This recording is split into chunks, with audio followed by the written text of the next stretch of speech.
To Be or Not to Be by Kurt Vonnegut Jr. Everything was perfectly swell. There were no prisons, no slums, no insane asylums, no cripples, no poverty, no wars. All diseases were conquered, so was old age. Death, barring accidents, was an adventure for volunteers. The population of the United States was stabilized at 40 million souls. One bright morning in the Chicago Lying-In Hospital, a man named Edward K. Welling Jr. waited for his wife to give birth.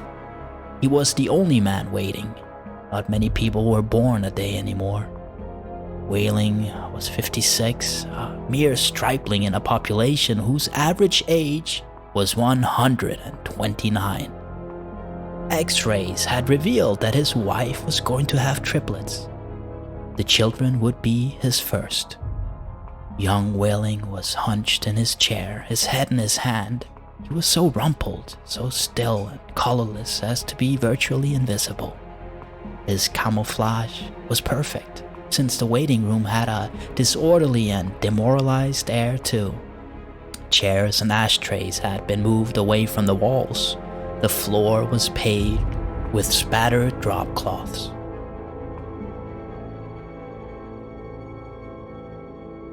The room was being redecorated.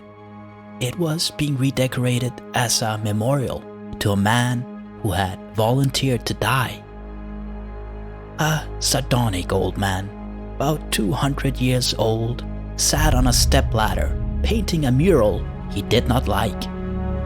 Back in the days when people aged visibly, his age would have been guessed at 35 or so. Aging had touched him that much before the cure for aging was found. The mural he was working on depicted a very neat garden. Men and women in white, doctors and nurses, turned the soil, planted seedlings, sprayed bugs, spread fertilizer. Men and women in purple uniforms pulled up weeds, cut down plants that were old and sickly, raked leaves, carried refuse to trash burners. Never, never, never, not even in medieval Holland nor old Japan, had a garden been more formal, been better tended.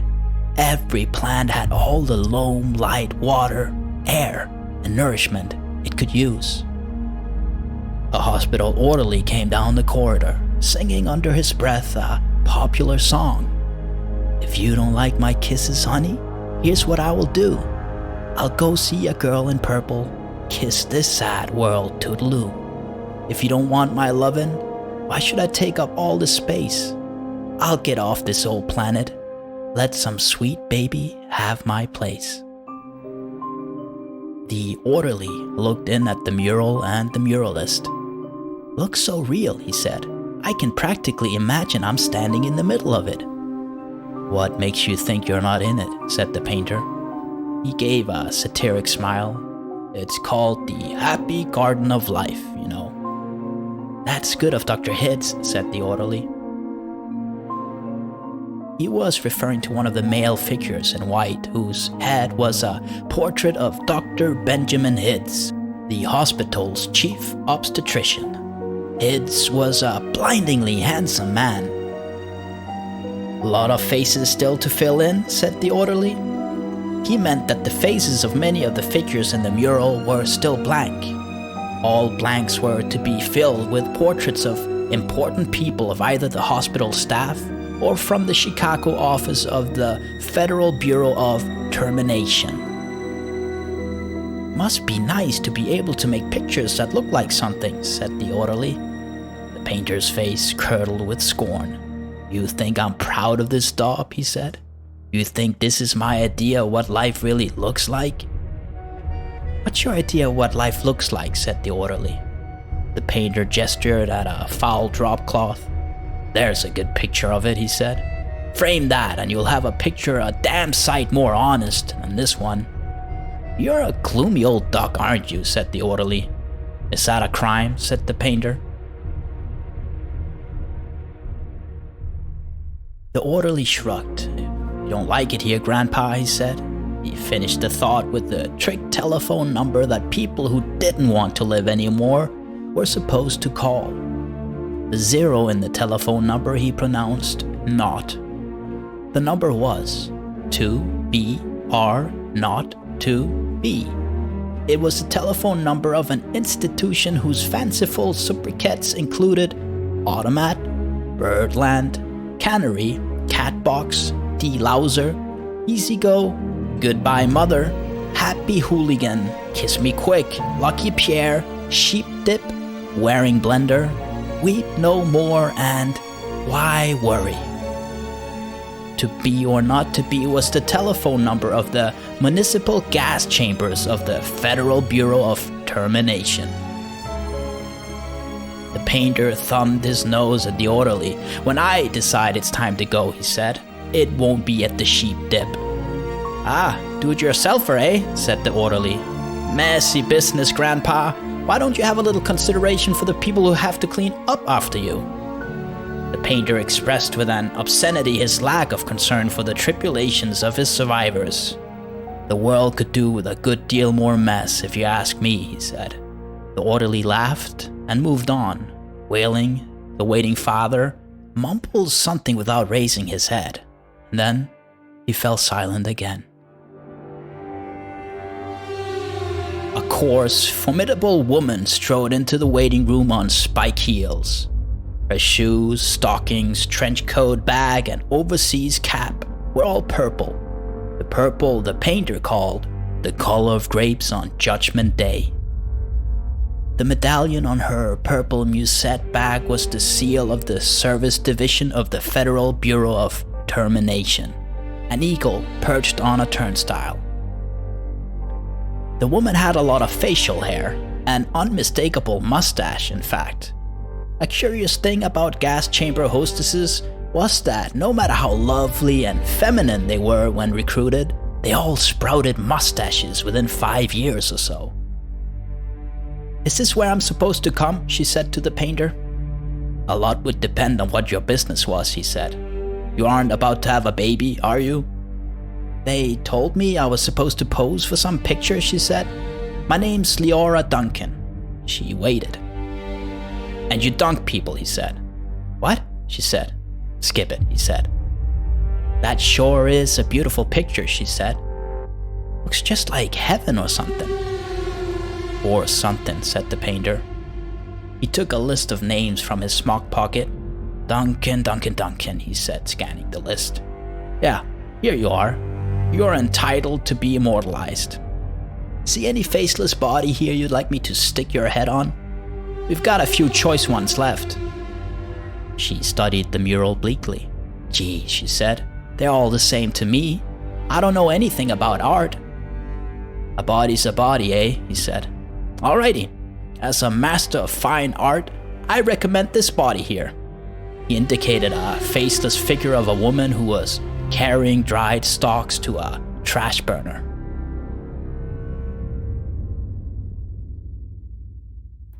"Well," said Leora Duncan, "that's more the disposal people, isn't it? I mean, I'm in service. I don't do any disposing." The painter clapped his hands in mock delight. "You say you don't know anything about art, and then you prove in the next breath that you know more about it than I do.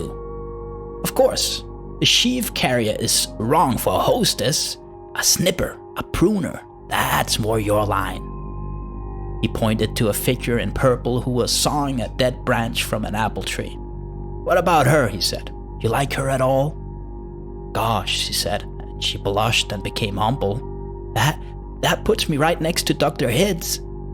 "That upsets you?" he said. "Good gravy, no," she said. It's just such an honor."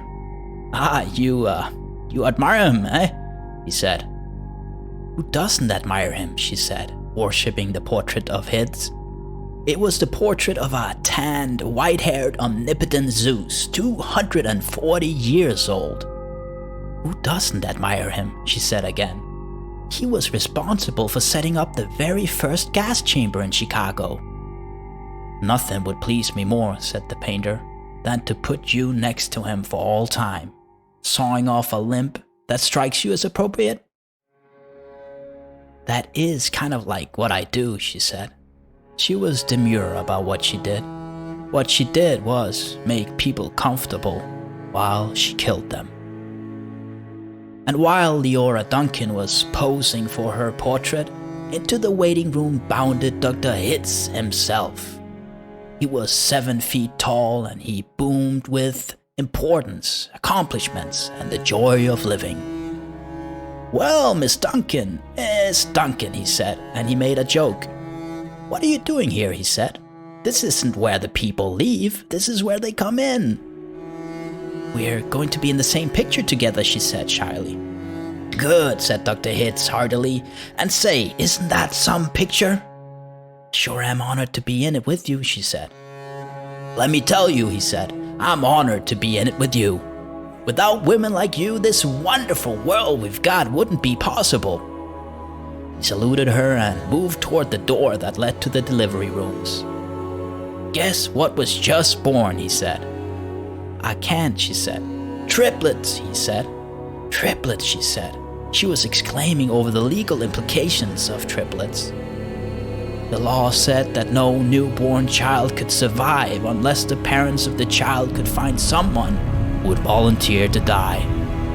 Triplets, if they were all to live, called for 3 volunteers. "2 of the parents have 3 volunteers," said Leora Duncan. "Last I heard," said Dr. Hitz, "they had 1 and were trying to scrape another 2 up." "I don't think they made it," she said. "Nobody made 3 appointments with us. Nothing but singles going through today, unless somebody called in after I left. What's the name?"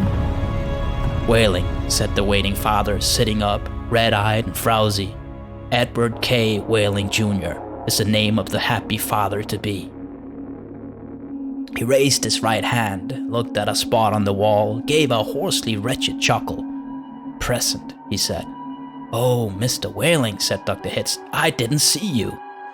"The invisible man," said Whaling.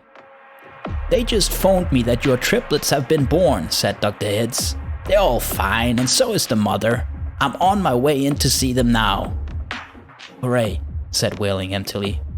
"You don't sound very happy," said Dr. Hitz. "What man in my shoes wouldn't be happy?" said Whaling. He gestured with his hand to symbolize carefree simplicity. "All I have to do is pick out which one of the triplets is going to live, and deliver my maternal grandfather to the happy hooligan, and come back here with a receipt." Dr. Hitz became rather severe with Whaling, towered over him. "You don't believe in population control, Mr. Whaling?" he said. "I think it's perfectly keen," said Whaling tautly. "Would you like to go back to the good old days when the population of the Earth was 20 billion, about to come 40 billion, then 80 billion, then 160 billion? Do you know what a druplet is, Mr. Whaling?" said Hitz. "Nope," said Whaling sulkily. "A druplet, Mr. Whaling, is one of the little knobs, one of the little pulpy grains of a blackberry," said Dr. Hitz. "Without population control, human beings would now be packed on this surface of this old planet like drupelets on a blackberry. Think of it." Whaling continued to stare at the same spot on the wall.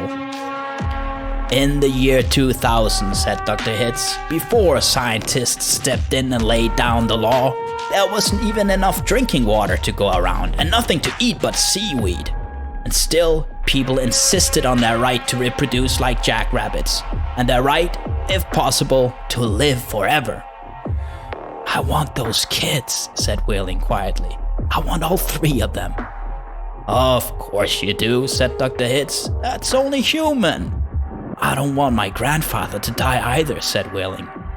"Nobody's really happy about taking a close relative to the cat box," said Dr. Hitz, gently, sympathetically. "I wish people wouldn't call it that," said Leora Duncan. "What?" said Dr. Hitz. "I wish people wouldn't call it the cat box and things like that," she said. "It gives people the wrong impression." "You're absolutely right," said Dr. Hitz. "Forgive me."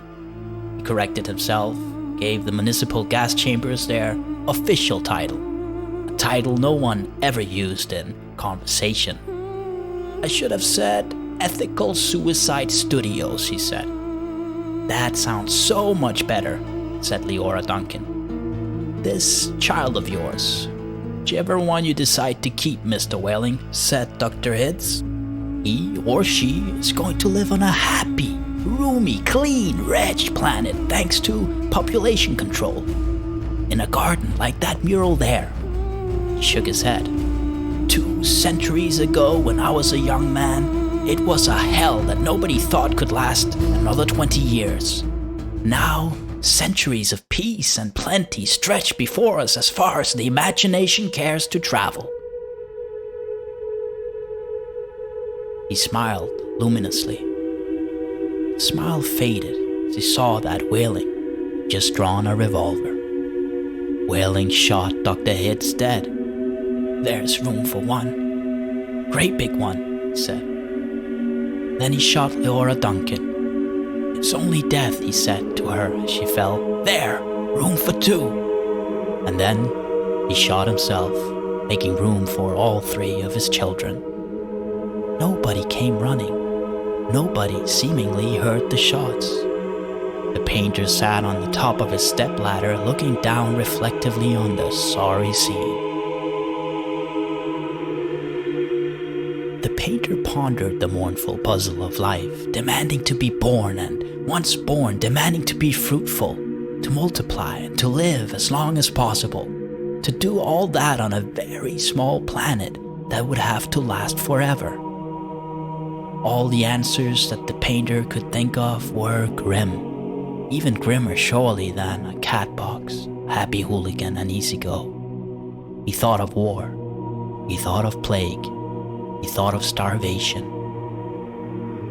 He knew that he would never paint again. He let his paintbrush fall to the drop cloths below, and then he decided he had about enough of life in the happy garden of life too. And he came slowly down from the ladder. He took Whaling's pistol, really intending to shoot himself, but he didn't have the nerve. And then he saw the telephone booth in the corner of the room. He went to it, dialed the well-remembered number, to be or not to be. Federal Bureau of Termination, said the warm voice of a hostess. How soon could I get an appointment? He asked, speaking very carefully. We could probably fit you in late this afternoon, sir, she said. It might even be earlier if we get a cancellation. All right, said the painter, fit me in if you please. And he gave her his name, spelling it out. Thank you, sir, said the hostess. Your city thanks you, your country thanks you, your planet thanks you, but the deepest thanks of all is from future generations. The end.